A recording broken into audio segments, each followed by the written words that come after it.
नमस्कार दोस्तों, स्वागत है आप सबका ब्रह्मोस मिसाइल सीरीज के दूसरे और आखिरी पार्ट में।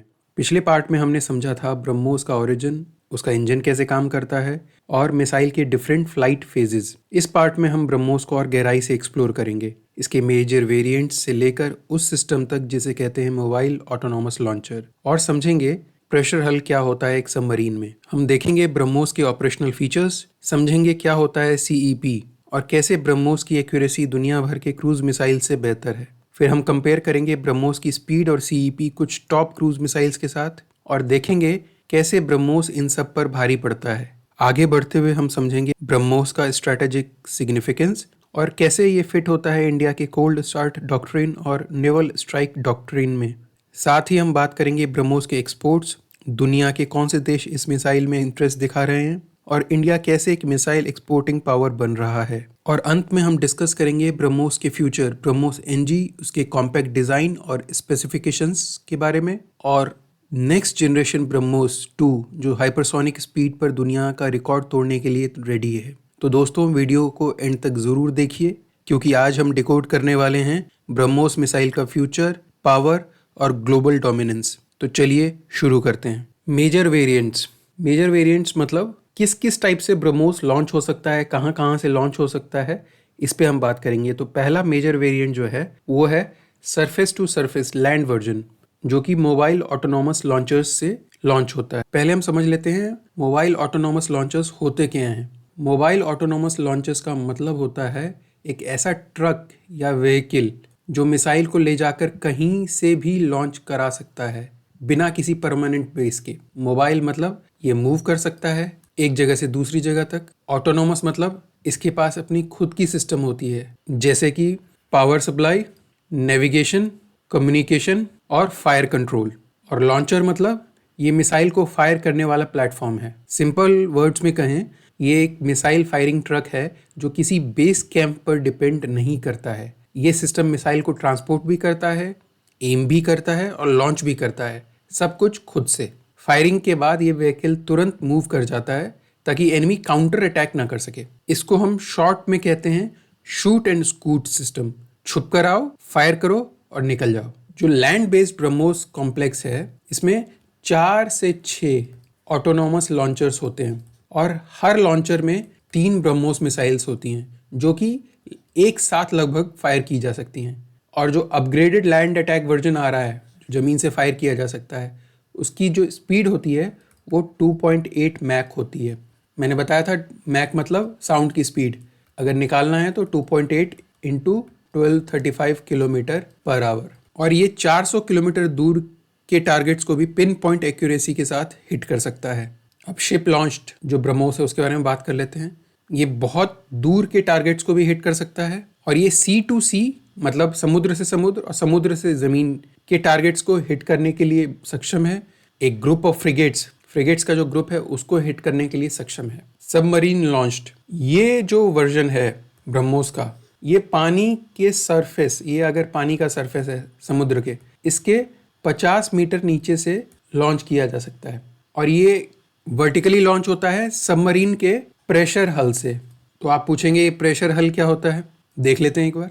प्रेशर हल सबमरीन का मेन स्ट्रॉन्ग बॉडी होता है जो अंदर के लोगों को समुद्र के हाई प्रेशर से बचाता है। जैसे कि आप ये देख सकते हैं, ये एक सिलेंड्रिकल स्टील शेल होता है जो इतना स्ट्रॉन्ग होता है जो कि डीप अंडर वाटर प्रेशर को भी सह सके। सिंपल वर्ड्स में प्रेशर हल सबमरीन का हार्ट है जिसके अंदर क्रू मशीनरी सेफ रहती है चाहे सबमरीन कितनी भी डेप्थ पर चली जाए। अब बात करते हैं जो हवा से लॉन्च होने वाला ब्रह्मोस है एरियल, वो सुखोई 30 MKI जो हमारा फाइटर एयरक्राफ्ट है एयरफोर्स का, उसके साथ इंटीग्रेटेड है, वहाँ से लॉन्च होता है।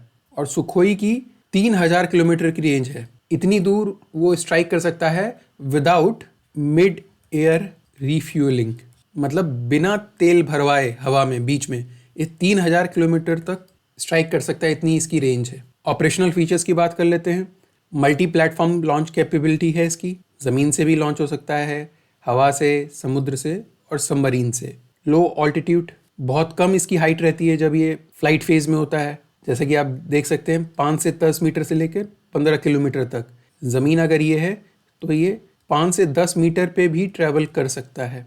ऊपर जाएं तो 15 किलोमीटर तक भी जा सकता है, लेकिन 5 से 10 मीटर पे भी ट्रेवल करता है। कितना नीचे है ये। और इसी वजह से जो रडार हैं वो इसे डिटेक्ट नहीं कर पाते हैं। इसकी स्पीड जो 2.8 माक है, इसकी वजह से जो दुश्मन है उसको समय नहीं मिलता है उसके डिफेंस इंस्टॉलेशंस को, उसके रडार जो सिस्टम्स हैं उनको टाइम नहीं मिलता है कि वो रिएक्ट कर पाएँ। ये प्रिसीजन स्ट्राइक्स कर सकता है हार्डन्ड टारगेट्स के ऊपर और शिप्स के ऊपर। ये हार्डन्ड टारगेट्स क्या हैं एक बार देख लेते हैं। ये देखिए, ये मिसाइल साइलोज जहाँ पे मिसाइल रहते हैं, reinforced bunkers, underground command centre, fortified bridge, ये हार्डन टारगेट्स होते हैं। इनका मतलब होता है ऐसे मिलिट्री टारगेट्स जो एक्स्ट्रा प्रोटेक्शन के साथ बने होते हैं। जैसे मैंने बताया आपको, अंडरग्राउंड बंकर्स हैं, कंक्रीट शेल्टर्स हैं, मिसाइल साइलोज हैं, ये कमांड सेंटर है। ये सब सिंपल वर्ड्स में कहें, ये बहुत मजबूत और हेवली प्रोटेक्टेड टारगेट्स होते हैं जिनको डिस्ट्रॉय करने के लिए पावरफुल और प्रिसीजन मिसाइल्स जैसे कि ब्रह्मोस चाहिए होता है। अब बात करेंगे सर्कुलर एरर प्रोबेबल की, CEP। अब CEP क्या होता है? CEP होता है, अगर हम ये सर्कल मान लें और ये इसका रेडियस है, कोई भी सर्कल है, सेंटर है, ये इसका रेडियस है, तो CEP का मतलब होता है कि, और ब्रह्मोस का CEP है 1 मीटर। अगर हम ये रेडियस मान लें 1 मीटर का, इस तरफ भी 1 मीटर होगा, इस तरफ भी 1 मीटर होगा, ये भी 1 मीटर, ये भी 1 मीटर, तो ब्रह्मोस का CEP जो है वो 1 मीटर है। इसका मतलब क्या है? इसका मतलब ये है कि अगर हमने 100 ब्रह्मोस मारी तो उसमें से 50%, मतलब 50 कम से कम ब्रह्मोस इस 1 मीटर के दायरे में, ये टारगेट है अगर, तो इस 1 मीटर के दायरे में, इस 1 मीटर के रेडियस में ही गिरेगा। इसका क्या मतलब हुआ? एक्यूरेसी जो है ब्रह्मोस की बहुत हाई है। तो जितना CEP कम होगा उतनी एक्यूरेसी उसकी हाई होती है। कोलेटरल डैमेज, जो जान माल का नुकसान होता है, सिविलियंस का नुकसान होता है, उसके चांसेस बहुत कम हो जाते हैं। जैसे यहाँ पे आप देखिए, ये टॉमहॉक मिसाइल है, ये USA की मिसाइल है, क्रूज मिसाइल है। इसका जो CEP है वो 5 से 10 मीटर है। दुनिया के अलग अलग देशों के टॉप क्रूज मिसाइल्स कौन से हैं? अपना भारत का ब्रह्मोस है, ये कैलिबर है रशिया का, ये सबसोनिक क्रूज मिसाइल है। इसकी जो स्पीड है ये 0.8 से लेकर 3 माक तक है, डिपेंडिंग कि कौन सा वेरिएंट है, कहाँ से लॉन्च हो रहा है। इसकी रेंज क्या है? 1500 से 2500 किलोमीटर। और ये जो अभी यूक्रेन और रशिया का क्राइसिस हुआ है, जो कॉन्फ्लिक्ट हुआ है, उसमें रशिया ने इस मिसाइल को एक्सटेंसिवली यूज़ किया है। उसके बाद हार्पून मिसाइल्स की बात करते हैं। ये USA की मिसाइल है, अमेरिका की। ये सबसोनिक एंटीशिप मिसाइल है। इसकी स्पीड क्या है? इसकी स्पीड है माक 0.85। रेंज कितनी है इसकी? 240 किलोमीटर। 30 से ज़्यादा देश ये मिसाइल यूज़ करते हैं। जो टोमाहॉक मिसाइल है ये भी USA का है। इसकी स्पीड 0.75 माक है। इसकी जो रेंज है वो 1600 किलोमीटर है। ये बहुत एक्यूरेट है, लेकिन कंपैरेटिवली जो इसकी स्पीड है वो काफ़ी कम है। और ये लास्ट में है जिरकॉन मिसाइल, रशिया की। ये हाइपरसोनिक क्रूज मिसाइल है। इसकी जो स्पीड है वो 8 से 9 माक है। साउंड की स्पीड से 8 टाइम्स या 9 टाइम्स की स्पीड पे ये चलता है। 1000 किलोमीटर से ज़्यादा इसकी रेंज है। इसका जो इंजन है वो स्क्रैमजेट प्रोपल्शन पे बेस्ड है और इंटरसेप्ट करना लगभग इम्पॉसिबल है। तो एक बार देख लेते हैं। जैसे ये कैलिबर है रशिया की, इसकी सबसोनिक स्पीड है। क्यों? क्योंकि ये माक 1 से कम है। हमारी ब्रह्मोस माक 2.8 इसकी स्पीड है, तो ये सुपरसोनिक है। और जिरकॉन जो है रशिया की, वो हाइपरसोनिक है। क्यों? क्योंकि उसकी माक 5 से ज़्यादा स्पीड है। अगर हम मिसाइल CEP कंपैरिजन करें तो देखेंगे किस मिसाइल की एक्यूरेसी कितनी है। ब्रह्मोस की देखिए, ये टारगेट के 1 मीटर के रेडियस के में गिरता है। कैलिबर का जो CEP है 3 से 5 मीटर है। हार्पून जो USA का है, ये रशिया का है कैलिबर, ये हार्पून जो है 10 मीटर का है इसका। टोमाहॉक ये USA, ये हार्पून भी USA। टोमाहॉक की 5 से 10 मीटर है। और ये लास्ट में जिरकॉन रशिया का जो सबसे फास्ट है, इसकी 20 मीटर है। अब स्ट्रैटेजिक सिग्निफिकेंस की बात करते हैं। इंडिया का डिटरेंस बढ़ा देता है ये। और प्रेसिजन स्ट्राइक कैपेबिलिटी का मतलब कितनी प्रेसाइजली आप स्ट्राइक कर सकते हैं, मतलब कितनी एक्यूरेसी के साथ आप स्ट्राइक कर सकते हैं, ये कैपेबिलिटी बढ़ जाती है। क्यों? क्योंकि ब्रह्मोस का जो CEP है वो क्या है? 1 मीटर है, तो आप बहुत एक्यूरेटली स्ट्राइक कर सकते हैं। तो ये कैपेबिलिटी बढ़ जाती है भारत की। और डिटरेंस बढ़ जाता है। जब दुश्मन को पता है कि आपके पास ब्रह्मोस है तो वो सोच समझ के हमला करता है। इसकी हाई स्पीड और लो रडार सिग्नेचर की वजह से इसको इंटरसेप्ट करना बहुत मुश्किल है। इंडिया रशिया का जो टेक्नोलॉजिकल कोलैबोरेशन है उसकी ये सक्सेस स्टोरी है। ये भारत के कोल्ड स्टार्ट और नेवल स्ट्राइक डॉक्ट्रिन्स का पार्ट फॉर्म करता है। इसको समझना जरूरी है कि ये दोनों डॉक्ट्रिन्स हैं क्या, ये कोल्ड स्टार्ट डॉक्ट्रिन क्या है और नेवल स्ट्राइक डॉक्ट्रिन क्या है। जो कोल्ड स्टार्ट डॉक्ट्रिन है ये एक रैपिड लिमिटेड कन्वेंशनल ऑफेंसिव होता है यूजिंग जो integrated fast moving battle groups हैं, जिससे हम दुश्मन देश को सजा दे सकें या उनके लिमिटेड जगह को हम सीज कर सकें। ये एक लिमिटेड ऑब्जेक्टिव होता है इस डॉक्ट्रिन का। तो अगर हमें पाकिस्तान के खिलाफ कुछ अटैक करना है तो हम उतना ही अटैक करेंगे जिससे वो न्यूक्लियर अटैक करने पे मजबूर ना हो पाए। उसके नीचे हम जितना कर सकते हैं हम करेंगे। इसी को कोल्ड स्टार्ट डॉक्ट्रिन कहा जाता है। सिंपल शब्दों में कहें तो उतनी ही क्षति हम पहुंचाएंगे, उतना नुकसान पहुंचाएंगे जितना पे हमें मालूम है कि वो न्यूक्लियर अटैक नहीं करेंगे, तो वो सब हम करेंगे। और इसमें एक चीज़ और होती है कि ऑर्डर देने के 48 घंटे के अंदर ऑपरेशन शुरू हो जाता है। इसका जो टारगेट होता है आमतौर पे वो मिलिट्री टारगेट्स होते हैं। एक बार हम नेवल स्ट्राइक डॉक्ट्रिन समझ लेते हैं। नेवल स्ट्राइक डॉक्ट्रिन का मतलब होता है इंडियन नेवी का ऑफिशियल प्लान या स्ट्रेटेजी, जिसमें बताया जाता है कि अगर वॉर सिचुएशन आए तो इंडियन नेवी दुश्मन के नेवल और कोस्टल टारगेट्स पर कैसे अटैक करेगी। इसका मेन गोल होता है दुश्मन के जो शिप्स हैं, जो सबमरीन्स हैं और जो पोर्ट्स हैं, उनको हम अटैक करके कैसे न्यूट्रलाइज कर देंगे, ख़त्म करेंगे। हमारी जो सी लेन्स हैं इंडियन ओशन में, उसको हम कैसे सिक्योर करेंगे, और जो दुश्मन के लैंड बेस्ड मिलिट्री टारगेट्स हैं उनको कैसे हिट करेंगे। ये डॉक्ट्रिन इंश्योर करता है कि इंडियन नेवी ऑफेंसिव भी हो सकती है और डिफेंसिव भी, मतलब अपने एसेट्स प्रोटेक्ट करते हैं और एनिमी पर पावरफुल अटैक भी कर सकती है। अब एक्सपोर्ट की और इंटरनेशनल इंटरेस्ट की बात करते हैं।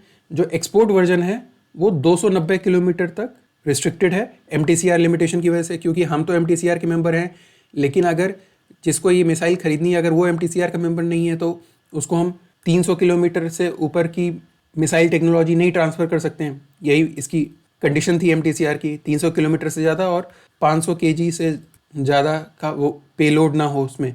$375 मिलियन का कॉन्ट्रैक्ट साइन किया है हमने फिलीपींस के साथ। कब? 2022 में। अप्रैल 2024 में पहला बैच हमने डिलीवर कर दिया और जो सेकेंड बैच था वो हमने अप्रैल 2025 में डिलीवर किया। अब बात कर लेते हैं कौन कौन से रिसेंटली अनाउंस्ड एक्सपोर्ट डील्स हैं जिनको अनाउंस किया गया है या फिर रिपोर्ट हो रही हैं। जो 2025 में 2 देशों के साथ हमने 4000 करोड़ का एक्सपोर्ट डील साइन किया है। और किसके साथ हम एडवांस टॉक्स में हैं? तो इंडोनेशिया है, इसके साथ हम 200 से लेकर 450 मिलियन डॉलर्स का डील साइन करने वाले हैं। वियतनाम है, मलेशिया है। फ्यूचर डेवलपमेंट्स की बात करें तो फ्यूचर में हम ब्रह्मोस NG ला रहे हैं, ब्रह्मोस 2 ला रहे हैं।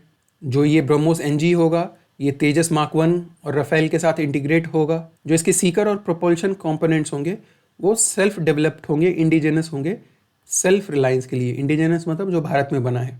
अब इसमें ब्रह्मोस NG और ब्रह्मोस 2 का नाम आया तो थोड़ा थोड़ा इन दोनों पे बात कर लेते हैं। ब्रह्मोस NG की बात करें, ये छोटा है करंट ब्रह्मोस से, हल्का है और तेज़ है। तो इसकी जो स्पीड है वो कितनी है? 3.5 माक। रेंज कितनी है इसकी? 290 से लेकर 300 किलोमीटर तक। और जो इसकी एक्सटेंडेड रेंज हो सकती है वो 450 किलोमीटर तक होगी या फिर 800 किलोमीटर तक भी हो सकती है फ्यूचर में। इसकी लेंथ कितनी है? 5 मीटर। डायामीटर कितना है इसका? 0.5 मीटर। इसका वेट है 1.5 टन। ये देखिए यहाँ पे मेन डिफरेंस आता है, ये आधा है करंट ब्रह्मोस से। करंट ब्रह्मोस का लगभग 3 टन के आसपास वेट है, इसका 1.5 टन है, लगभग आधा हो गया। ये वॉरहेड कितना कैरी करेगा? 200 किलो। ब्रह्मोस 2 की बात करते हैं, ये हाइपरसोनिक सक्सेसर होगा करंट ब्रह्मोस मिसाइल के। और ये इसका डिज़ाइन ऐसा किया गया है कि ये मार्क 7 से मार्क 8 की स्पीड पे ट्रैवल करेगा। तो ये वर्ल्ड का one of the fastest cruise missiles हो जाएगा जब ये लॉन्च हो जाएगा। इसके की स्पेसिफिकेशंस क्या होंगे? मार्क 7 से मार्क 8 इसकी स्पीड होगी, रेंज इसकी 600 से 800 किलोमीटर होगी। और यही वो ब्रह्मोस 2 है जिसके बारे में आजकल हमारे डिफेंस मिनिस्टर राजनाथ सिंह बात कर रहे हैं, जिसके बारे में उन्होंने बोला कि पूरा पाकिस्तान हमारे ब्रह्मोस की चपेट में है, रेंज में है। तो हो सकता है कि बहुत जल्द हम ये खबर सुने कि वो इंटीग्रेट भी हो गया है, फाइनल स्टेजेस में है, कभी भी न्यूज़ आ सकती है। इसका जो प्रोपल्शन इंजन है वो स्क्रैमजेट है। करंट ब्रह्मोस का इंजन कौन सा है? रैमजेट इंजन है। इसका स्क्रैमजेट इंजन होगा। इसकी जो फ्लाइट की जो ऑल्टीट्यूड होगी ज़मीन से ऊपर कितनी होगी? 20 से 25 किलोमीटर ऊपर तक ये ट्रैवल करेगा। वॉरहेड कितना कैरी करेगा? 200 से 300 किलो।